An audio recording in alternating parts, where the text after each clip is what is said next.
برابر ہو گیا، بازوؤں سے پکڑ کے حر کو اتنا بلند کیا تھا کہ حر اور حسین کا چہرہ برابر ہو گیا تھا۔ کریم کربلا کا یہ دسترخوان ہے، لہٰذا اس در پہ جتنا جھکتے جاؤ گے اتنا حسین اور اللہ تمہیں بلندی عطا کرتا چلا جائے۔ اس در پر آنے کے بعد یہ تو رہا وہ کہ جو بظاہر مسلمان تھا، کلمہ گو تھا، لیکن ایک بے ادبی کی اور کریم کربلا کا کرم ہوا اور نواز دیا ان تمام تر کمالات سے، جہاں دوسرے لوگ دنیا کے بادشاہ اس پر اگر جتنا رش کریں کم پڑتا ہے۔ میں آج پیش کروں گا اس لوگ کو، لیکن ایک شخص ایسا بھی ہے جو ابھی اپنے مذہب کا بھی نہیں ہے، دائرہ اسلام میں بھی نہیں آیا ہے، گزرتا ہوا ایک راہی ہے، لیکن جب وہ راہ کربلا سے نزدیک ہوا ہے، کل تک کسی اور مسلک پہ چل رہا تھا، نہیں بلکہ میں یہ عرض کروں کل تک وہ عیسیٰ مسیح کے مذہب پر مسلک پہ چل رہا تھا، لیکن جب وہ ایسے کے پاس آ گیا جو عیسیٰ کی وہی مسیحائی کرتا ہو،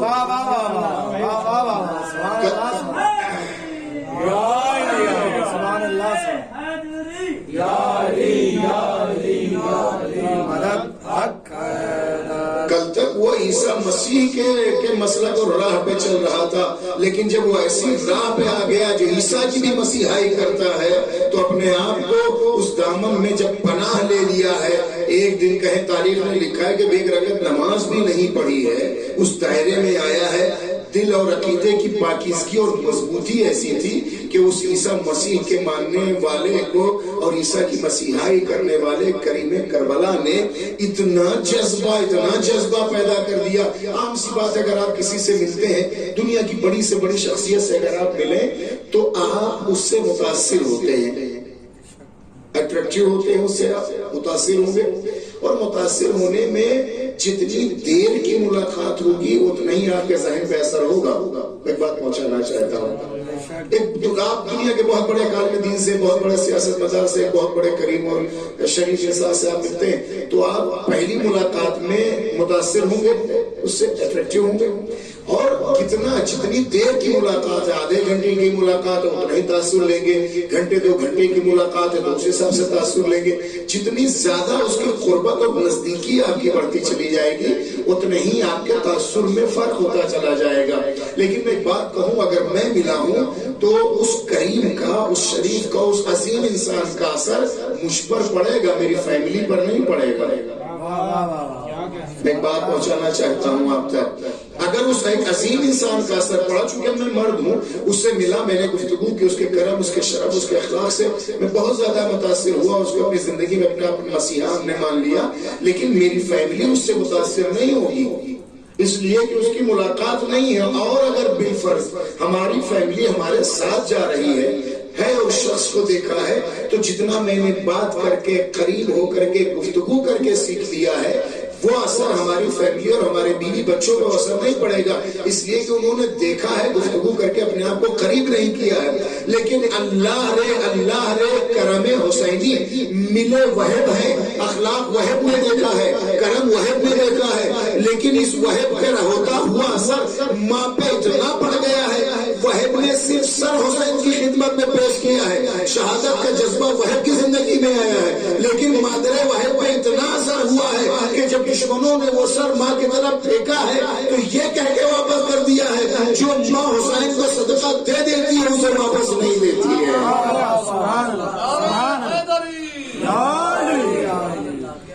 یہ ہے کربلا میں اور کربلا کی مٹی میں اور کربلا کے سردار میں جو مقناطیسیت ہوتی ہے وہ اس کا اثر ہوتا ہے۔ اس کریم کربلا کا جو کرم اور جو کمال ہے کہ جو بس اس سے ملا، جو ذرہ اس سے ملا وہ آفتاب ہو گیا۔ اندھیروں نے سفر کر کے جیسے اس بارگاہ میں اپنے قدم کو رکھا ہے، روشنیوں نے وہاں پر جنم لے لیا ہے، اور یہ گھرانہ تو اتنا کریم ہے کہ کرم سوچ نہیں سکتا کہ اسے کتنی معراج اور کتنی بلندی عطا کی جا سکتی۔ میں ایک جملہ کہا تھا، کبھی ایک ایسا ہوتا ہے اپنے مذہب دھرم کا اور عقیدے کا تو بظاہر نہیں ہوتا، یا ہوتا ہے، اس کے 2 الگ الگ نمونے۔ ایک جو مسلمان تھا، کلمہ گوئے پیغمبر تھا، دائرہ اسلام میں تھا، لیکن اس نے اتنی بڑی جسارت کی تھی کہ گھوڑے کی لگام کو پکڑ لیا اور کہا کہ نہیں آپ کوفے نہیں جائیں گے۔ ٹھیک ہے، کسی کے حکم پہ اس نے پکڑا تھا، حاکم کا حکم آیا تھا کہ کوفے نہ آنے دینا، لیکن یہ عمل تو انجام دیا ہے۔ لیکن آج تک آپ نے اس واقعے کو سنا ہے؟ اچھا وہ ایک نتیجہ نکالوں اور کاش میں آتا کہ بات پہنچا لے جاؤں تو میرے لیے آپ دعا کیجئے گا. جیسے ہی گھوڑے کی لگام کو پکڑا کہا کہ آپ کسی نہیں جا سکتے فرزند رسول ادب کے دائرے میں، مگر یہ بے ادبی رہی کہ گھوڑے کی لگام پکڑا کے امام نے پشت فرس سے پلٹ کے یہ کہا کہ حر تیرے غم میں تیری ماں بیٹھے. مصائب نے ایک رخ میں پیش کرنا چاہتا ہوں یہی نا کہ امام نے فرمایا حر تیرے غم میں تیری ماں بیٹھے، اور جیسے یہ جملہ حر نے سنا جو گرفت مضبوط تھی وہ ڈھیلی ہو گئی اور یہ کہا کہ آقا میں بھی یہ کہہ سکتا تھا اگر آپ کی ماں فاطمہ نہ تھی. یہ ہے نا، یہی کہا کہ میں بھی یہ جملہ دہرا سکتا تھا اگر آپ کی ماں فاطمہ نہ ہوتی. بس اتنا کہا انہوں نے اور وہاں سے چلے گئے. یہ لجام فرس حسینی پر حسین کے گھوڑے کی لگام پر ہاتھ انہوں نے نہیں ڈالا تھا، جہنم کے دروازے پہ دستک دے دی تھی. بس ایک بات پہنچانا چاہتا ہوں، جہنم کے دروازے پر دستک دے دی تھی اس پہ ادبی کو کرنے کے بعد، لیکن ذہن حر میں خیال یہ آیا احترام مادر حسین. اے میرے عزیزوں، جو فرش ازا بچھاتے ہیں، جو لنگر کا اہتمام کرتے ہیں، جو تبرک کا اہتمام کرتے ہیں، پانی سبیل شربت جتنے بھی اہتمام کرتے ہیں، یہ ذہن میں رہے کہ حسین کسی کا قرضدار نہیں رہتا. یہ خیال رہے کہ آل محمد کسی کے قرض اپنی گردن پہ نہیں رکھتے. جو آپ دیتے ہیں اسے اتنا گنا زیادہ دیتے ہیں جہاں آپ سوچ نہیں سکتے. آپ کے ذہن و دماغ میں یہ بات آ نہیں سکتی ہے کہ آپ نے کیا حسین کے لیے دیا اور حسین اس کے بدلے کیا دینے والا ہے. جیسے گھوڑے کے لجام پہ ہاتھ ڈالا، ڈالنے کے بعد میرے جانے متوجہ رہے، لجام فرس حسینی پہ ہاتھ ڈالا، تیرے گھر میں تیری ماں بیٹھے. اے مولا میں آپ کی بھی خدمت میں کہہ سکتا تھا اگر آپ کی ماں فاطمہ نہ ہوتی. حر کے ذہن میں احترام فاطمہ آیا، جہنم سے جنت کی طرف لے گیا احترام. ایک لمحے کے احترام نے حر کو بچا لیا، احترام میں بچا لیا. کہیں ایک قرض حسین کی گردن پہ نہ رہ جائے، کہیں احسان حسین کی گردن پہ نہ رہ جائے. اچھا کیا کیا کہ سوچا کہ سنو اور تم نے اسی ذہن میں میرے ماں کا خیال پاک کیا ہے نا، تو اسی پیشانی پہ رومال زہرا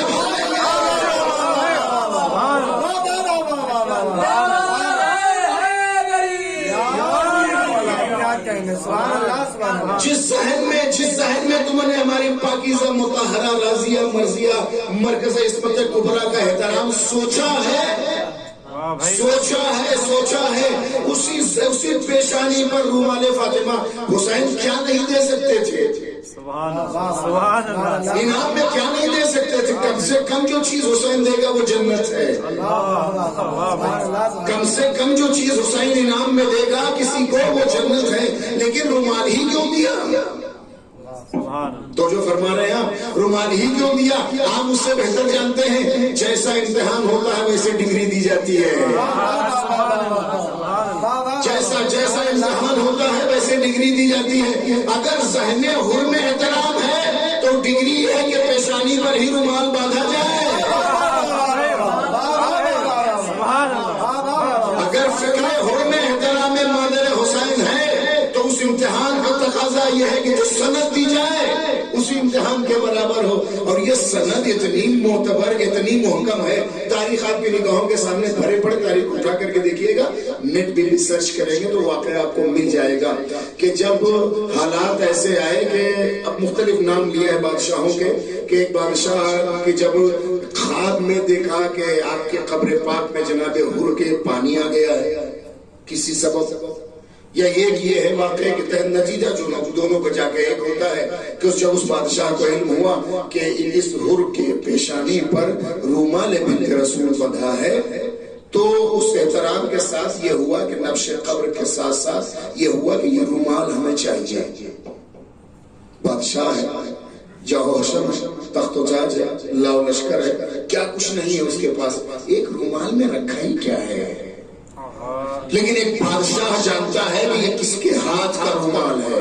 اور اس کے بعد یہ خیال آنا کہ قبر پاک میں یہ جو وجود پاک ہے اس وجود پاک کی پیشانی پر جو رومال اتنے 100 سال پہلے باندھا گیا تھا وہ بھی ویسا ہی ہوگا، بوسیدہ نہیں ہوا ہوگا.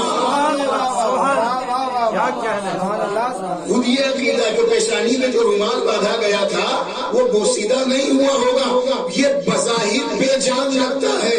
ایک کپڑے کا ٹکڑا اگر آپ کچھ مہینوں دفنا دیں تو اسے خاک میں مل جانا چاہیے، خاک میں ملتے ہیں دشمنان زہرا، مٹی میں ملتے ہیں دشمنان علی۔ یہاں تو اس گھرانے کا جہاں ہاتھ اگر رومال مس ہو جائے تو اس زمین میں ہمت نہیں ہے کہ اس کو گردآلود کر دے،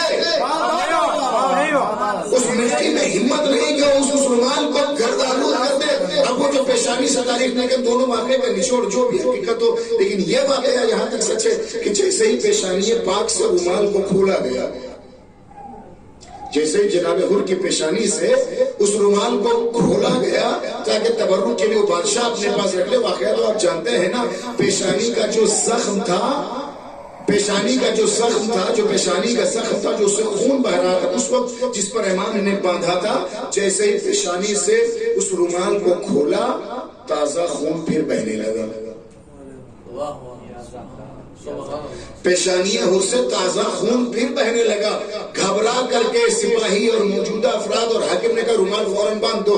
جیسے رومال کو باندھا خون پھر رک گیا۔ رومال فاطمہ نے یہی بتایا اگر ہم جدا ہو جائیں تو خون بہتا ہے۔ رومال فاطمہ کا علاج ایسا ہی زخم ہو، پیشانی حر کا ہو یا ہمارے قلب زخم قلب کا، اگر رومال فاطمہ کا واسطہ یا وسیلہ مل جائے تو دنیا کا ہر زخم بھر جاتا ہے۔ یہ پتہ ہے اس بات کو، اور ہمیں ایسے در اور گھر سے متصل ہونا ہی پڑے گا۔ اور محمد و آل محمد بلندتر صلوات۔ اللہم صلی علی محمد عجل فرجہ۔ کہ اس گھرانے سے متصل ہونے کے بعد ہمیں کیا کچھ نہیں ملتا ہے۔ بہرحال ہمیں یہ خواہش ظاہر کی گئی تھی کہ کسی کی دعا کے لیے پروردگار جو جہاں بھی ہیں، جن کی جو دلی حاجتیں ہیں، معبود ان کے تمام دلی حاجات کو پورا فرمائے، شرعی حاجات کو پورا فرمائے۔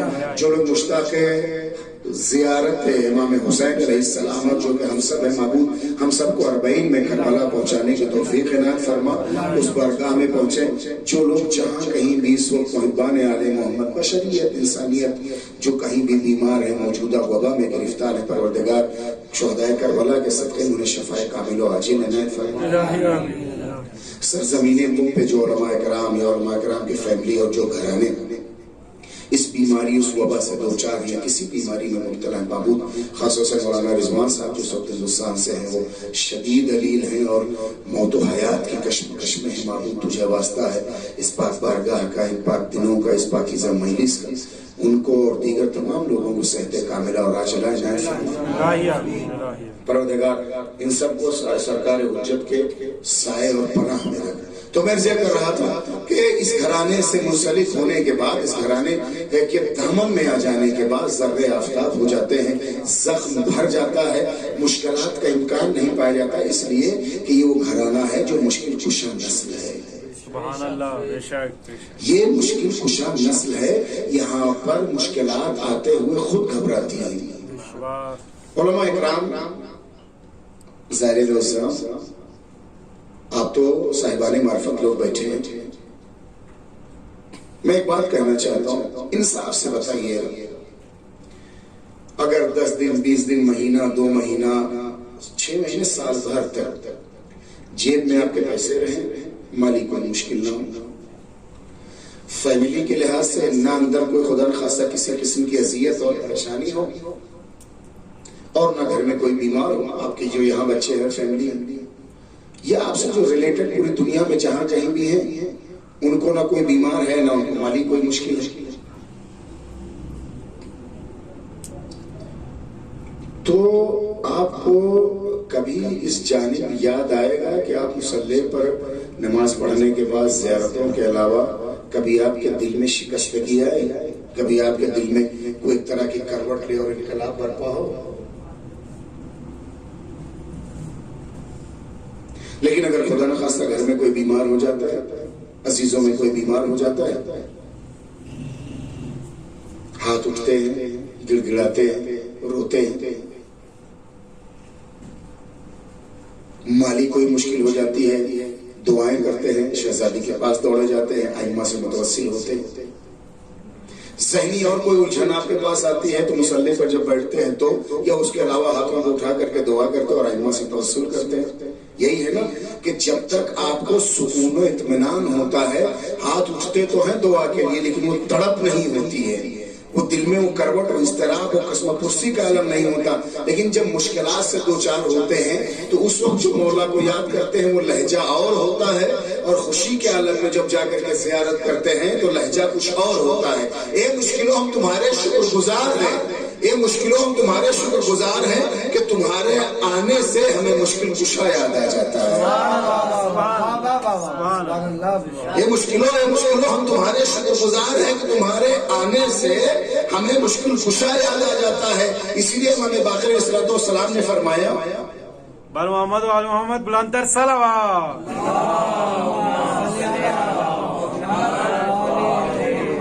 من احبنا اہل البیت فلیستعد للبلاء جلبابا۔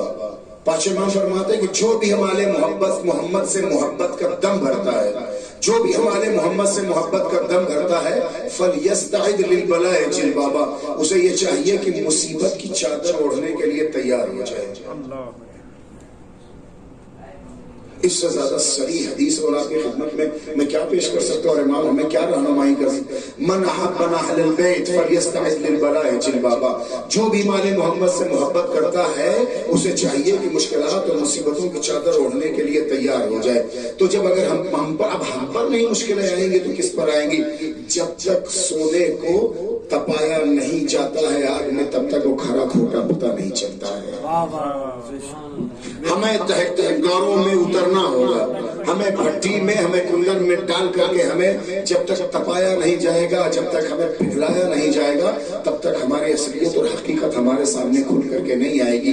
عیش و آرام میں، سکون کی زندگی میں، اچھے گھر میں، اے سی میں بیٹھ کے آپ کو ان مجاہدوں کو کیا پتا جنہوں نے میادین جنگ میں 40-50 ڈگری کے بیچ اسلحوں سے لاد کر کے اپنے آپ کو جا کر کے دشمنوں کا مقابلہ کیا ہے، جسم سے خون بہتا جا رہا ہے لیکن اس راہ کو طے کرتے چلے جاتے ہیں، اس لیے کہ ان کے سامنے ایک شہزادی کا وجود، ان کے سامنے امام زمانہ کا فرمان ہے۔ جو اے سی میں بیٹھے ہیں وہ میدان جنگ کے مجاہدوں کے زخم اور ٹپکتے اور بہتے ہوئے خون کی قدر نہیں کر سکتے ہیں۔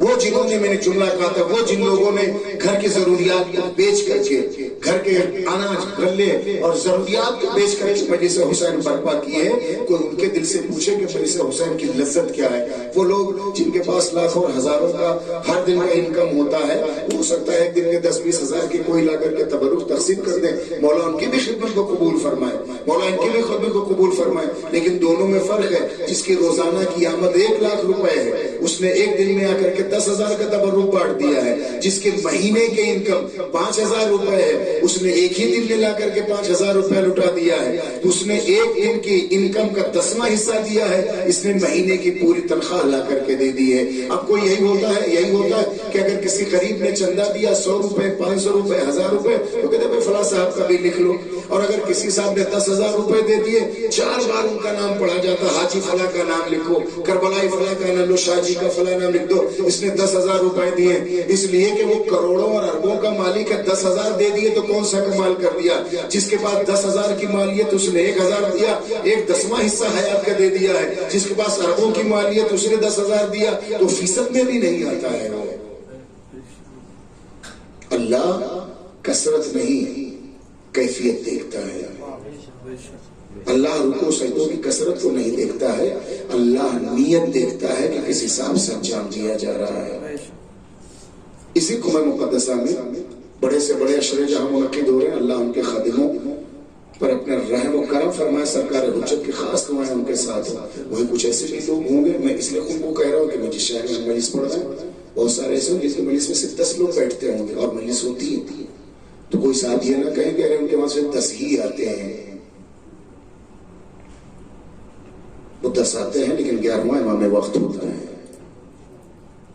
میں نے حدیث آپ کی خدمت میں پیش کی تھی، چھٹے امام نے فرمایا کہ جہاں بھی 2 لوگ بیٹھ کر کے ہمارا تذکرہ کریں گے، وہاں جو تیسرا شخص ہوگا، جو تیسرا وجود ایک فرشتہ ہوگا، یہ دونوں ہمارا ذکر کریں گے، تیسرا فرشتہ ان دونوں کے لیے بیٹھ کے مغفرت کرتا رہے گا۔ اگر ہم اپنے گناہوں کی معافی چاہتے ہیں تو مجلس حسین منعقد کریں، گریز ایک رخ سے یہ کرنا چاہتا ہوں کہ آج دنیا نے اتنی ترقی کر لی، جتنی ترقی کی اور ترقی کرنے کے بعد آج تک دنیا نے روح کو قید کرنے کی ترقی نہیں کی۔ دنیا کے بڑے سے بڑے سیاست مدار مرے، بڑے سے بڑے عہدیدار مر گئے ہیں، اور آخر میں وہ کوما کے لاسٹ سٹیج پہ بھی رہتے تھے۔ پوری مشینری نے اپنی جان لگا دی تھی کہ آخر ایک جملہ اس سے کہلا لے کہ یہ آخری جو رپورٹ دینا چاہتا ہے، یا کوئی وصیت یا کوئی بات کرنا چاہے، میں نام نہیں لینا چاہتا منبر پاک پر ان سارے دیگر سیاست مداروں کے، دنیا کے اور مشہور لوگوں کا، جان لگا دی پوری مشینری، پوری ٹیم نے، لیکن ایک سانس کا بھی ایک جملہ اس سے نہیں کہلا سکے۔ آخر میں اس نے رخت سفر باندھا اور چلا جایا۔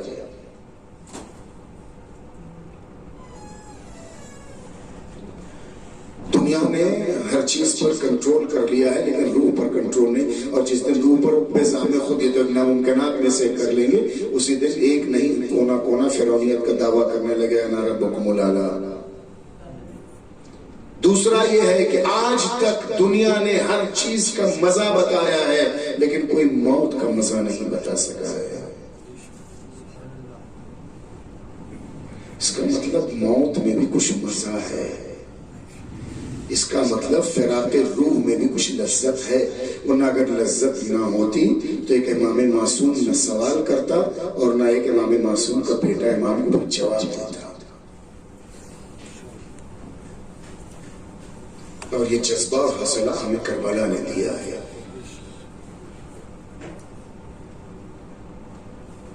آج تک دنیا موت کی لذت نہیں بتا سکی ہے۔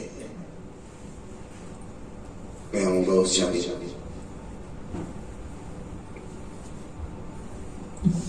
جتنے اس مجلس اعزا میں خدمت کر رہے ہیں، عادل بھائی، آپ کی پوری ٹیم، سچ بتائیں جب میں پہلے دن یہاں آیا تھا تو آپ کے جذبے کی کیا کیفیت تھی؟ پہلے دن جو فرش اعزا آباد ہوا تھا تو کیا کیفیت تھی؟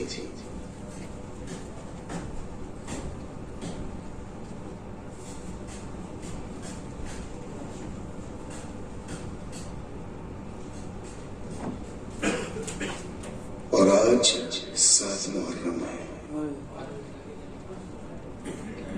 2 روایتیں ہیں۔ ایک روایت یہ ہے کہ 7 محرم سے آج خیام حسینی پر پانی پر پابندی لگ گئی ہے، اور ایک روایت یہ ہے کہ پابندی تو 4 ہی محرم سے پانی پر لگ گیا تھا، لیکن 7 محرم کو خیمہ حسینی میں پانی ختم ہو گیا تھا۔ 500 سواروں کو اور فوجیوں لشکریوں کو فرات پر پہرا بٹھا دیا گیا تھا کہ ایک گھونٹ پانی حسین کے خیمے تک نہ جانے پائے۔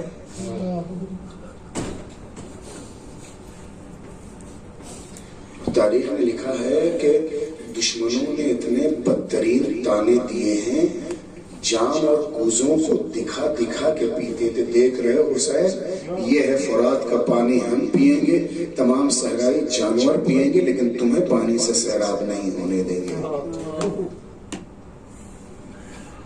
ایک طرف دشمنوں کے تانے ہیں، ایک طرف خیمہ حسین سے بچوں کی آتش کی صدائیں ہیں۔ ہائے پیاس مجھے مارے ڈال رہی ہے۔ آج جس شہزادے کا تذکرہ کرنا ہے، میں کوشش کروں گا میری جانب سے کوئی کوتاہی نہ رہے۔ بعد میں مسائل جو آپ کی خدمت میں پڑھے جاتے ہیں یقیناً پیش کیے جائیں گے۔ یہ تاریخ میں لکھا ہے کہ جب شب عاشور آئی ہے اور امام نے خطبہ دیا، خطبہ دے کر کے فہرست شہداء کا سارا سب کا نام بتایا، اور جب فہرست بظاہر امام نے ایک سکوت اور خاموشی اختیار کیا تو ایک کونے سے بچہ کھڑا ہوا۔ چچا آپ نے سب کا نام بتا دیا، میرا نام نہیں لیا۔ چچا آپ نے سب کا نام بتا دیا، میرا نام نہیں لیا۔ اب تو سمجھ گئے نا میں کس کا نام لینا چاہتا ہوں۔ ایک یتیم حسن ہے جو رات کے اندھیرے میں بھی چونچ کی طرح چمک رہا ہے۔ چچا آپ نے میرا نام نہیں لیا۔ امام نے خاموشی کے بعد کہا، میرا لال تمہارا ہی کیا، تمہارا تو نام ہے ہی، تمہارے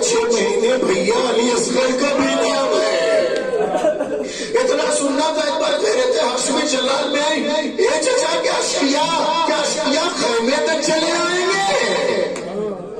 نہیں میرے لال، اشقیاء خیمے تک نہیں آئیں گے، میں سوال آپ کے لیے لے جاؤں گا تمہارے بھیا کو، تیرے سے شعبہ سے شہید کیا جائے گا، جس کی اس کے بعد مخاطب کر کے کہا میرے لال تمہارا تو نام ہے یا بنیا کیف الموت عندک، اے میرے لال تمہارے نزدیک موت کا مزہ کیسا ہے؟ تو ایک بار کہا کہ یا عمی احلی من العسل، میرے نزدیک شہد سے زیادہ میٹھا ہے موت کا مزہ، میرے لال تمہارا بھی نام ہے، تمہارے بھیا یسخر کا بھی نام ہے۔ تاریخ نے لکھا ہے کہ جب صبح عاشور نمودار ہوئے، صاحب نے اپنی جان کو قربان کا قربانی دو نذرانہ پیش کر دیا، ایک ایک اپنے نذرانے کو پیش کر رہا تھا حیات کے، ایک یہی یتیم حسن بھی آیا ہے بارگاہ امام نے، ہاتھوں کو جوڑ کے کہا کہ چچا میں آپ پر اپنی جان قربان کرنا چاہتا ہوں۔ امام نے اجازت نہیں دی، تاریخ نے لکھا کئی بار گئے کئی بار آئے، آخر میں حسن کا یہ وارث جناب قاسم جب آتے ہیں آپ کی بارگاہ میں، جملہ سنیے گا، مقتل نے یہ لکھا ہے کہ قاسم نے اپنے آپ کو حسین کے قدموں پہ گرا دیا اور اپنے رخسار کو امام کے قدموں سے بولتے جاتے ہیں اے چچا مجھے مرنے کی اجازت دے دے، چچا دشمنوں کی دانے برداشت نہیں۔ اللہ اکبر، اے جوانوں ایسا گریہ کرو، اس لیے کہ امہ مروا کا جوان خاک و خون میں غرق ہو گیا ہے، یتیم حسن خون میں نہ ہو گیا ہے، روتے وقت کبھی شرمایا نہ کرو، نہ بخل سے کام نہ لو، امام زمانہ تمہارے لیے دعا کرے۔ آقا مجھے مرنے کی اجازت دے، اور پھر جب تک یہ اجازت جب نہ ملی تو تاریخ نے لکھا جب ایک بار فضا کو بھیجا کہ حسن کو بلا لاؤ، ماں نے بلایا، کہا کہ بیٹا تم نے اپنی جان کا نذرانہ پیش نہیں کیا، اماں میں بار بار چچا کی بار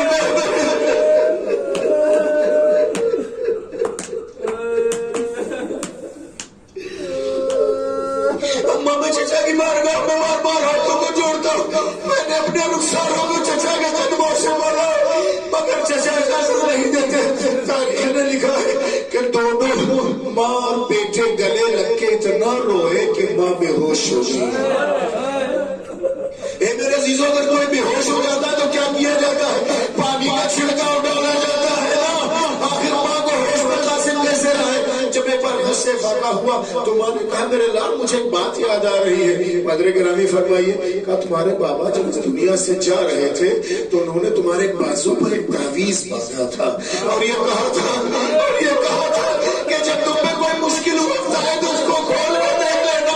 اے میرے لال اس سے زیادہ مشکل وقت کیا آ سکتا ہے؟ ماں نے اپنے ہاتھ سے تعویذ کو کھولا، لکھا تھا بسم اللہ الرحمن الرحیم، یہ خط حسن ابن علی کی جانب سے اپنے بیٹے قاسم کے نام ہے۔ میرے لال اس تعویذ کو تم اس وقت کھولو گے جب فاطمہ کا چاند شام کی بدلیوں میں گر گیا۔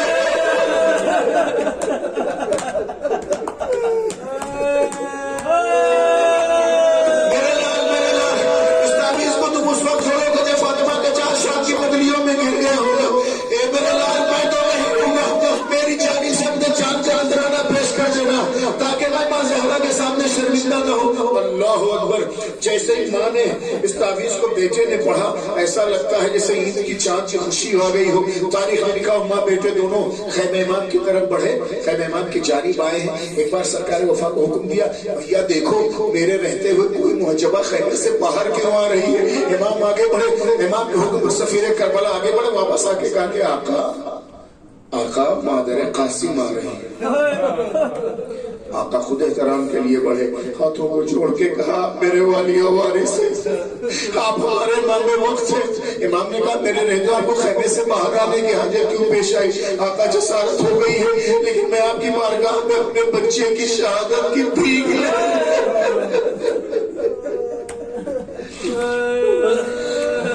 مانگنے کے لیے آئے۔ اللہ نے کربلا جہاں کی ماں جوانوں کی شہادت کی بھیک مانگے۔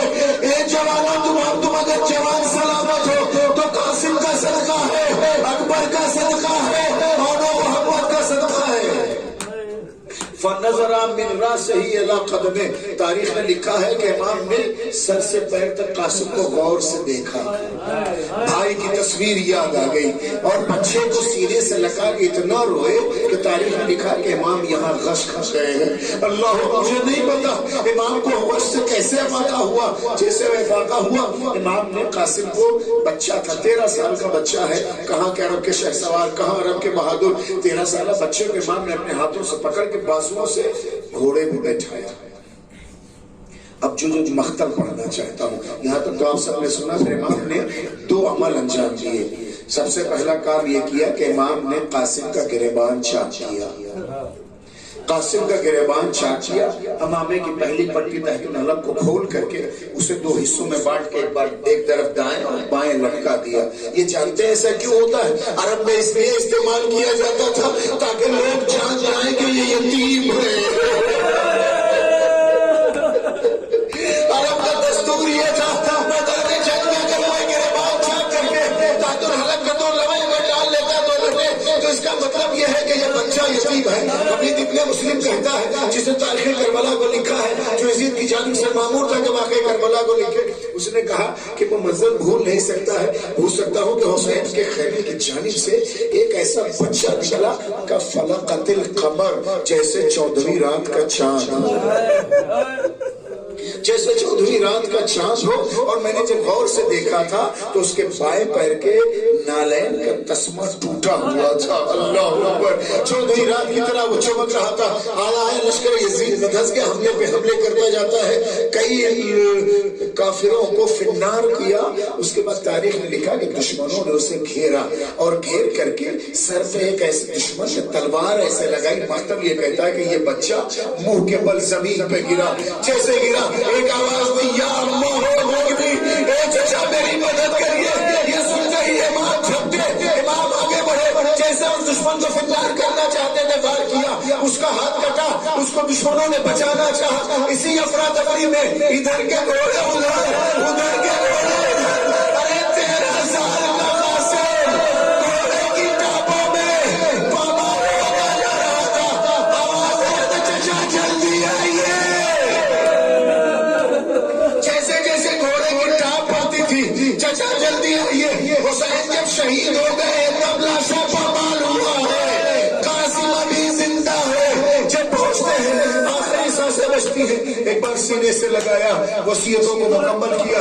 میرے لال جاؤ، تمہارے جج تمہارے لیے جامع کوثر لے کر کے کھڑے ہوئے ہیں، بس آخری جملہ اور آپ کی زحمت تمام۔ ہر جنازے کو حسین در خیمہ تک لے کر کے آئے ہیں، گنج شہیدہ فسطاس جسے کہا جاتا ہے، وہاں لا کر کے رکھا ہے امام نے۔